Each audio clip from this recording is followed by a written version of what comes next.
So we've actually done these lifestyle type blog posts in dozens of markets all over the country. And what it starts to do for you is that it signals to your prospects that you actually understand them. Hey, I'm Spencer Powell and welcome back to Builder Funnel TV, where remodelers and custom builders tune in to grow their businesses. Quick reminder, if you're not part of Remodeler Growth Community, head on over to builderfunnel.com, click on Community, and we'll see you inside. All right, today let's talk about how we can use content marketing to increase the size of the remodeling projects that we're landing. Now, most of the time, the natural progression as you build your company is to do larger and larger projects until you kind of find a sweet spot. And so I know right now it's a big focus to push kind of the average project size up. So I want to talk about some different ways that you can actually use your website and some content marketing to start pulling in more qualified prospects and prospects that want to do larger projects. So let's talk about this. The first one is project spotlights. So if you think about your website, you've got a portfolio, and then you could also have a project spotlight section. And what you can do here is basically highlight only the projects that fall in the target ranges that you want to do work in. So let's break down an example. Let's say your current average project size is a $100,000 remodel. Maybe it's a kitchen plus a bathroom or something like that. And you really want to move your average up to $150,000 or $200,000, and so you need to be working on kind of whole home remodel projects or additions, things like that. What you want to do is start creating spotlights on your website that are only focused on additions or kind of whole home remodel projects, stuff that fits exactly that range. And then you're going to talk about all the details that go into that project, and then you can even say, hey, this type of project is typically between $150,000 and $400,000 or whatever a typical range would be. But you start educating people on what the size of the project is, what the scope is, and then you're actually giving them a range for that type of project as they're looking at it. So if somebody comes and they maybe had a budget of $80,000 or $100,000 and they're seeing that the range of all these projects that they love is much higher, they know they need to either adjust their budget or maybe you're not the right fit. So you can really leverage the project spotlights to start to qualify out prospects that are maybe not a good fit and then pull in the people that you want to work with. So that is one way.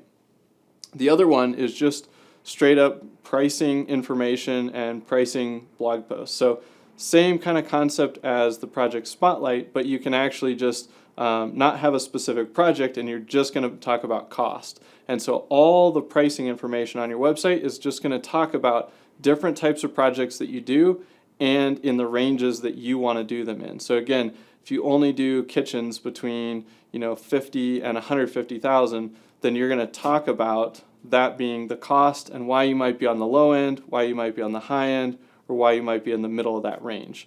Bathrooms, you'll have a range. Additions, you'll have a range. All the services that you provide. And as you break that down, you have the ability to control what the price range is. And so you're, again, educating prospects on where you serve the market, and people that are outside that range hopefully will not even reach out and they'll kind of move on to another website, and everyone that's in that range, now they're in your world, they're doing research, and then they can reach out. So that's the second one.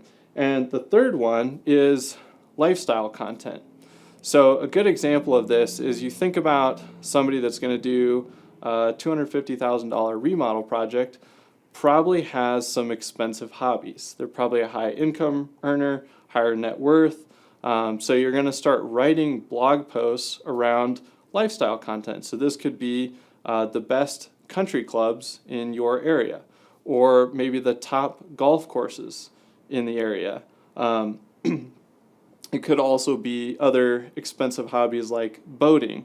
And you might talk about, yacht clubs or boating activities and events that are throughout the year. So we've actually done these lifestyle type blog posts in dozens of markets all over the country.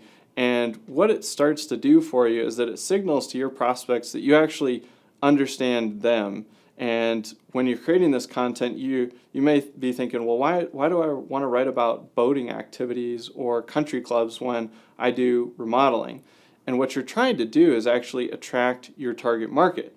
And your target market isn't just somebody that makes a bunch of money and can buy a large scale remodel. Like, they have personal lives, they have hobbies, they have interests, but they generally are going to line up with certain types of things, like maybe more expensive hobbies. And so by talking about those, the people that actually end up on those types of blog posts are your target market.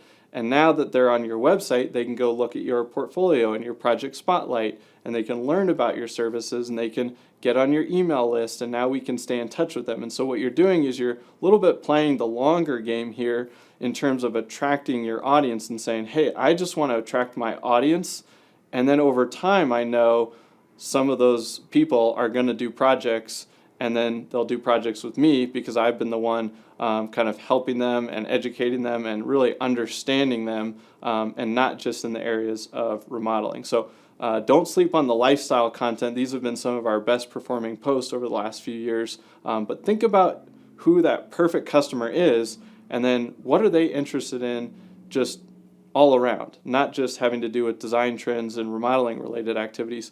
Start writing some content around that, and you'll notice you'll start to attract a lot more of the right type of audience. All right, guys, that's what I got for you today. So there's 3 quick and easy ways to start leveling up the size and scope of your remodeling projects. We'll see you next time here on Builder Funnel TV.